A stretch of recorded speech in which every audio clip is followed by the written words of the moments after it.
दया चर्चा का कथा अब तुम सुनो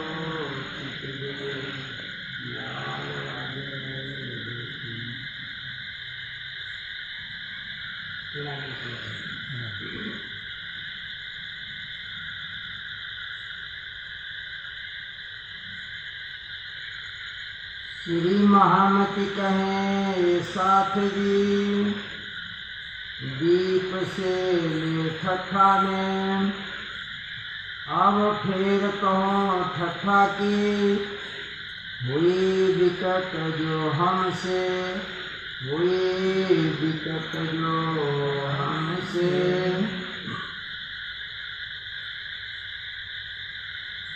अब कहो विकट ठट्ठे की आप चलते भांगे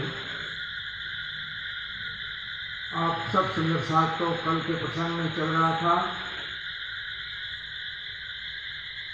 दीप बंदर का। मैंने पहले ही दिन कह दिया था कि ये विकट साथ छठे दिन की लीला में हम सुंदर साथ को सिखापन के लिए कि हमें जागने का कार्य कैसे करना है। जिस तरह से पांचवें दिन की लीला में धाम धनी में जागनी कार्य के लिए जो जो घटनाक्रम जिस जिस स्थान के घटनाक्रम विकट साहब में लिखित है उसको छठे दिन की लीला में हमें अनुकरण करना है।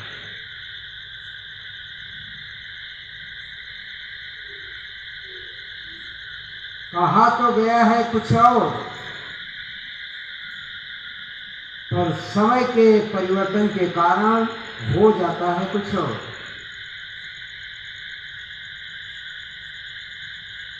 कल का मैंने आपके दीप बंदर का बताया कि क्या हमें सिखापन मिली कि तारतम लेने के बाद चर्चा सुनने के बाद भी माया हमारे पर हावी हो सकती है।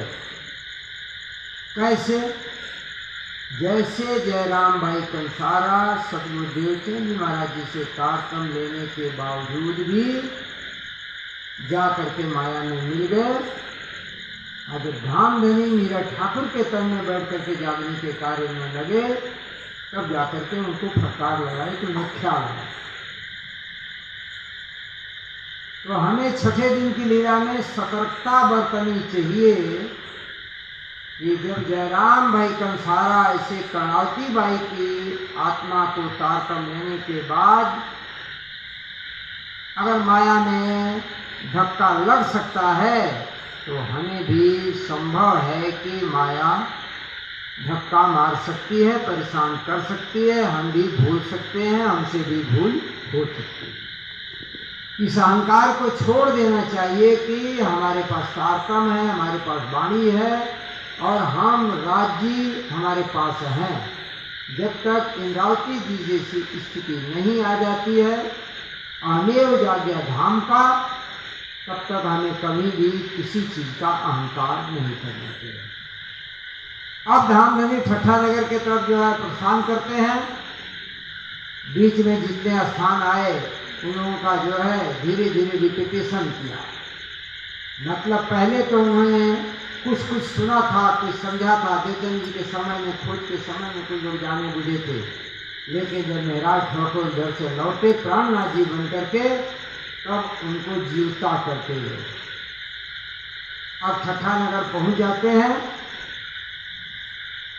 ठट्ठा नगर इस समय पाकिस्तान में है, जिसको लाठी बंदरगाह कहा जाता है। आज के युग में उसको कराची कहा जाता है, जो आपके गुजरात प्रांत से दिखाई नहीं देती है। वहां पर एक विश्वनाथ जी भट्ट थे पंडित जी, वहाँ एक देवे की दुकान थी। धाम धनी वहाँ पहुँचते हैं तो जिसका कुछ पहले से जो है परिचय रहता है या कोई जातिगत संबंध रहता है तो आओ भगत होते हैं, सम्मान दिया जाता है। तो सम्मान पूर्वक उनको जो है ले आकर के पढ़ाए, पहचान की और यहाँ से उन्होंने कहा कि मुझे जो है जाना है, मेरे लोगों का अपहरण हो गया है, मुझे अरबस्तान की तरफ जाना है, मस्कत के तरफ, अब्बासी की तरफ जाना है। नाव पर श्री जी साहिब जी बैठ जाते हैं और नाव वहाँ से प्रस्थान करती है। 17 दिन का रास्ता जो है नाव के द्वारा तय करते हैं, 1 दिन 2 दिन नहीं, 17 दिन। 17 दिन का रास्ता जो है काटने के बाद ऐसा तूफान समुद्र में आता है कि फिर जो है नाव वापस जो है कराची आ जाती है। हम लोग होते तो कौन जाएगा यार, 17 दिन धक्के खाए समुद्र में और फिर जहाँ के कहाँ आ गए, अरे छोड़ो ना। यहाँ से हमें सिखापन मिलती है कि चाहे कितना हूँ भी कष्ट आवे, कितना हूँ भी परेशानी प्राकृतिक आवे, और अपने जागने के कार्य को छोड़ना नहीं चाहिए। अब श्री जी साहिब जी के मन में आता है कि लगता है कि अभी कोई न कोई काम यहाँ का बाकी है, इस क्षेत्र में कुछ सुंदर साथ हैं जिनकी जागनी नहीं हो पाई है, इसलिए धामधनी ने हमको वापस बुला लिया। 17 दिन की यात्रा को उन्होंने 0 कर दिया। अब नाव से उतर जाते हैं। लोगों ने देखा कि श्री जी साहिब जी आए थे, फिर गए और 17 दिन के बाद आ गए। कोई भी प्रचारक होता है, महाराज होता है, या कोई भी धर्म प्रवर्तक होता है, सबके लिए प्यारा होता है, क्योंकि वो कुछ मार्गदर्शन करता है, वो कुछ संस्कार सिखाता है समाज को। उसका सम्मान इज्जत अवश्य जो है समाज करता है। ये तो खुद अक्षरातीत है, धामधनी है, इनको क्या पूछना। फिर लगे बहुत भला हुआ, अच्छा हुआ जो धामधनी आप वापिस आ गए। अब कम से कम जो है हम लोगों का जो है मार्ग जो है प्रशस्त होगा, हमारा कल्याण का रास्ता खुलेगा। आप कृपा कीजिए, हमारे घरों जो है चलिए पधारिए। ये स्वाभाविक गुण है सबके अंदर। अब ले आकर के आते हैं, वहां पर एक नाथा जोशी जी रहते थे। पूरे गांव के अंदर या शहर के अंदर सब सेवा भावी नहीं होते हैं, कोई कोई सेवा भावी होता है, कोई पहचानता है। तो नाथा जोशी के घर जा करके जो है श्री जी साहिब जी ठहरते हैं। तो श्री जी साहिब जी का पहला ही काम था, चाहे नाश्ता मिला चाहे नहीं मिला, पानी 1 गिलास मिला या नहीं मिला, जहाँ जाते थे वहीं कुछ चंद मिनटों के बाद आत्मा का खुराक देना शुरू कर देते। मतलब चर्चा की बातें, सत्संग की बातें शुरू हो जाती थी। वहीं बगल में एक मिश्र जी रहते थे, पंडित जी। तो उनको जो है ऊपर की पहचान थी, उन्होंने भी पुराण इत्यादि का जो अध्ययन किया था। कुछ बातें तो श्री जी साहिब जी के सुनने पर पक्का ईमान नहीं आया।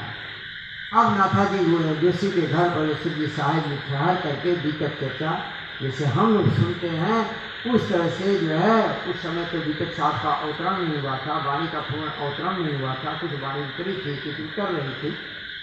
जैसे जैसे जो है मंजिल आगे बढ़ती, वाणी उतरती जाती, लेकिन मुखार बिंदु से धामधनी चर्चा वाणी सुनाते थे। अब चर्चा वाणी सुन करके धीरे धीरे 2, 4, 6, 8 फिर ये संख्या बढ़ने लगी। तो संख्या बढ़ते बढ़ते अब धीरे धीरे प्रचार हो गया कि ठट्ठा नगर के अंदर एक ऐसे महात्मा आए हैं कि जो सर्वदेशी चर्चा करते हैं। मतलब सबके रास्ते को मिला करके एक सुगम रास्ता बता रहे हैं कि आत्मा का कल्याण कैसे होगा, और आपकी आत्मा का घर कहाँ है, आप आए कहाँ से हैं, और आपको यहाँ करना क्या है, और किस तरह से आपकी आत्मा जो है जागृत होगी। और शास्त्रों का प्रमाण देते हैं, देवी देवताओं से दूर हटा करके हमें एक परमात्मा की तरफ लगाते हैं। अब एक बात जो है बिजली की तरह चारों तरफ जो है फैल जाती है। अधिकतर बात जो जहाँ सत्संग की होती है, जो सत्संगी होते हैं ना, उन्हें भी एक नशा होती है। जो पढ़ने वाले होते हैं उनको भी एक नशा होती है, आज जो नशेड़ी भंगेड़ी गजेड़ी होते हैं उनको भी एक नशा होती है। सबको एक चीज की ना कोई नशा होती है। तो जो सत्संगी होते हैं उनको भी एक नशा चढ़े कि हमको भी सत्संग कहीं न कहीं सुनना मिलना चाहिए। तो अब ये प्रचार जब ठट्ठा नगर में हो गया तो वहाँ पर एक महात्मा थे कबीर मार्ग के, जिनका नाम था चिंतामणि। अगर संसार के अंदर कोई ज्ञान है पार ब्रह्म के संबंध में या उसके गवाही के लिए तो कबीर साहब। इसीलिए आपके सेवा पूजा में भी कभी कभी आप लोग भजन भी गाते हैं कि दूजी साखी कबीर की देवे और विधि दिवाली सुना। भावननी कहते हैं कि संसार में अगर कोई मेरा सच्चा गवाह साक्षी पूरने वाला है, गवाही देने वाला है तो एक कबीर। और सब लोग गवाही दे देते हैं, चाहे पुराण संहिता हो, गीता हो, रामायण हो, भागवत इत्यादि संत वाणी हो, सब तो हो, लेकिन कबीर जैसा गवाह हमारा कोई नहीं है। इसलिए दूसरा नंबर पर कबीर को रख दिया कि दूजी साखी कबीर की देने विधि वाणी सुना। अब ये कबीर मार्ग के अनुयायी हैं, ये भी चर्चा वाणी में आ जाते हैं, बैठ जाते हैं। वो जो अक्षरातीत है, पार ब्रह्म है, उसके सामने अगर कोई आ गया तो नैनों में देख करके उनको समझ आती है कि कौन चर्चा सुनता है, कौन चर्चा समझता है और कौन चर्चा को अमल में लाता है। वो केवल नैन बता देते हैं, आँख बता देती है। और चिंतामणि बैठ गए, चर्चा को सुनने लगे, समझने लगे और अमल में भी लाने लगे, क्योंकि वो कबीर मार्ग के थे। श्री जी साहिब जी से बैठ करके वार्ता हो गई कि भाई अगर आपके पास ज्ञान है तो आप हमको भी दीजिए। हाँ, मुझसे कुछ आपको लेना है तो आप ले लीजिए, क्योंकि सत्संग में ही होता है।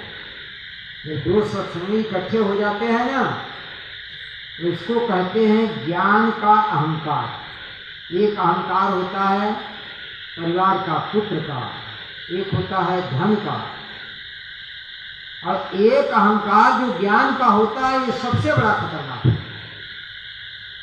ज्ञान का अहंकार न होकर के ज्ञान के साथ साथ प्रेम हो तो वो ज्ञान जो है भव सागर से आपको पार कर देगा। और अगर उस ज्ञान के साथ प्रेम नहीं है तो जैसे सूखा हुआ काठ होता है, उसमें कोई रस नहीं होता है, कोई हाल ज्ञान की होती है। बिना प्रेम का ज्ञान सूखे काठ के समान। अब डर जाते हैं, वार्ता होने लगती है, कहते हैं बोलिए, आपसे हमारी कुछ वार्ता हो जाए। तो कहते हैं भाई हम तो चतुर्भुज के बारे में आपको बता सकते हैं, श्री साई नारायण के बारे में बता सकते हैं, और जो है नारायण के बारे में बता सकते हैं। इसके बाद और भी नहीं हो तो अनहद बाजा कैसे बजता है उसको बता सकते हैं। ओहम सोहम रणम इत्यादि जो ये ब्रह्मांडी शब्द हैं इसके बारे में बता सकते हैं। श्री जी साहिब जी अपना सुन रहे हैं, करते करते करते दो साधु जब इकट्ठे हैं, बात बढ़ गई कबीर पर बात बढ़ गई। तब तक उनके मुख से एक कबीर की साखी निकल गई कि कौड़ी ते हीरा भया और हीरा ते भया लाल। कौड़ी ते हीरा भला शब्द नहीं है। एक बार दिनेश भाई ने, हम घर पर थे और हमसे पूछे, पता नहीं कैसे से इनको किसी से सत्संग रहा होगा, गुरु जी जरा हमको एक ये लिखा है विकेट साहब ने, वो कबीर वाली साखी जी को दे दीजिए। तो हम लिख करके मोबाइल में, हम तो हिंदी में लिखना नहीं जानते, अंग्रेजी में लिख दिए, अभी भी इंगित है उसमें। अब कैसे इनको किसको देना था, तो उसको अब ध्यान से सुन लीजिए कि क्या है। भला शब्द नहीं है। कौड़ी ते हीरा भया, हीरा ते भया लाल। और भया माने होना, पैदा होना, पैदा होना। तो कौड़ी कौन है? कबीर साहब के माता पिता ज्ञान के माने में कौड़ी है। कौड़ी का मतलब समझते हैं ना, नहीं के बराबर। नहीं कहते आपके पास कौड़ी भर धन नहीं है, कौड़ी भर ज्ञान नहीं है, इसका मतलब नॉनसेंस है। तो जो कबीर के माता पिता थे अध्यात्म के जगत में नहीं के बराबर। और हम तो जीवनी नहीं बताएंगे, आपको पता भी होगा कौड़ी का माता पिता कौन है। वो किसी अवैध लड़की से पैदा हुए थे, अवैध धन से पैदा हुए थे, उसने झाड़ी में डाल दिया। नीरू और मीना उसको उठा करके ले गए, पालन पोषण किए। तो जिसके माता पिता का ही पूरा पता नहीं है तो कितने पढ़े हैं, कितने लिखे हैं, ये कौन बताएगा, कितने आध्यात्मिक है। इसलिए कौड़ी के बराबर, मतलब उनके पास आध्यात्मिक ज्ञान नहीं है। तो कौड़ी ते हीरा भया, मतलब अपने माता पिता से ज्यादा ज्ञानी कबीर साहब हैं। और हीरा ते भया लाल, और हीरा से ज्यादा जो है कौन है? लाल। तो कबीर के लाल कौन है? कमाल। कबीर का बेटा कौन है? कमाल। तो कहते हैं कि हीरा से, अरे कौड़ी से हीरा अच्छा है, और हीरा से अच्छा कौन है? लाल। अब इसके बाद कहते हैं आधा भक्त कबीर है और पूरा भक्त कमाल। आधा भक्त कैसे कबीर हो गए? उनके माता पिता को तो ज्ञान है ही नहीं है। ये ऊपर ऊपर का अर्थ है, ऊपर ऊपर का अर्थ है। तो अब उनके माता पिता तो ज्ञानी है, तो कबीर थोड़ा सा ज्ञानी है, तो आधा भगत हो गए। और अब कमाल लड़का किसका है? कबीर का। तो कबीर से ज्यादा ज्ञानी किसको होना चाहिए? कमाल को। लेकिन कमाल को लाल तो कह रहे हैं, पर आगे कह रहे हैं कि आधा भक्त कबीर है और पूरा भक्त कमाल, कि कमाल जो है पूरा भक्त है। ये तो इसका ऊपरी अर्थ है। और अंदर का जो गूढ़ार्थ क्या है कि कबीर साहब योग माया की वासना है। वो माया के रहने वाले मायावी जीव नहीं है। उनकी वासना कहाँ है? पंच वासना में से योग माया के पंच वासनाओं में से कबीर हैं। तो कबीर की वासना रहने वाली है योग माया की, और कबीर का शरीर कहाँ का है? माया का। इसलिए कबीर आधा भक्त हो गए। माया के क्या हुए? आधा भक्त। माया के आधा भक्त कबीर है, मतलब उनका मन माया में लगता नहीं है। और कमाल का शरीर भी माया का, और कमाल की चेतना भी मायावी है। वो धन संपत्ति का लालची है, इसलिए पूरा भक्त कमाल। कमाल माया का पूरा भक्त। कबीर साहब की उल्टा वाणी, और बरसे कम्बल भीजे पानी। कबीर साहब जो भी कहते हैं ना, तो लगता है कि उल्टा बोल रहे हैं, लेकिन वो बोलते हैं सुलटा, और देखने में लगता है उल्टा। तो वो कबीर को कबीर ने झटका मारा है अपने बेटा कमाल को कि ये कमाल मायावी है और कबीर माया से परे रहने वाला है। इस साखी का बातूनी भाव एक। अब इसके पीछे एक कथानक है कि कबीर चले गए थे कहीं बाहर, तो इब्राहिम का एक लड़का था, उससे दोस्ती थी कबीर के कमाल से। अब इब्राहिम शिकार खेलने के लिए जा रहा था, कमाल से मिला। कमाल से कहता है चलो शिकार खेलने गए। अरे भाई हम कैसे, तुम राजा के लड़के और हम जो है एक गरीब आदमी कैसे? अरे यार इतनी गरीबी, चलो माल भिजवा देते हैं तुम्हारे घर पर। बस उसने उनको से सरफिया उनके घर में भिजवा दिया, और इधर कमाल को लेकर के शिकार खेलने के लिए चला गया। और इधर जो है कमाल की माता, मतलब कबीर की पत्नी लोई, उन्होंने क्या किया कि पूरा खजाना घर में रख दी, उधर से कमाल आया, माता और जो है बेटा मिल के बाहर भीतर कर रहे हैं, ऐसे रखना, ये करना, वो करना। तब तक कबीर आ गए। जब कबीर आ गए तो देखते हैं कि अरे ये आंगन में असर थी। ये कहते हैं भाई सुन लो दोनों, बेटा भी सुन ले और यह पत्नी भी सुन ले। जहाँ कबीर है वहाँ माया नहीं, और जहाँ माया है वहाँ कबीर नहीं। अब इसमें भी बातूनी अर्थ है, बात तो सही है। कहाँ कबीर है? योग माया के ब्रह्मांड में। तो योग माया में माया है ही नहीं, है ही नहीं है। तो बात तो वो सही कह रहे हैं कि जहाँ कबीर है वहाँ माया नहीं, और जहाँ माया है वहाँ कबीर नहीं। कि घर में माया आ गई, यहाँ कबीर नहीं रहे। तो या तो कबीर को ले लो या तो माया को ले लो। अब पति पत्नी में, बच्चे में लड़ाई होने लगी। अंत में जो है बच्चा त्रास गया और कहता कि ठीक है, हमें नहीं चाहिए माया, हमें पिताजी चाहिए, हम इसको निकाल देंगे। और सवेरे हुआ और उठा करके सब सरखियाँ वो बाहर फेंकने लगा।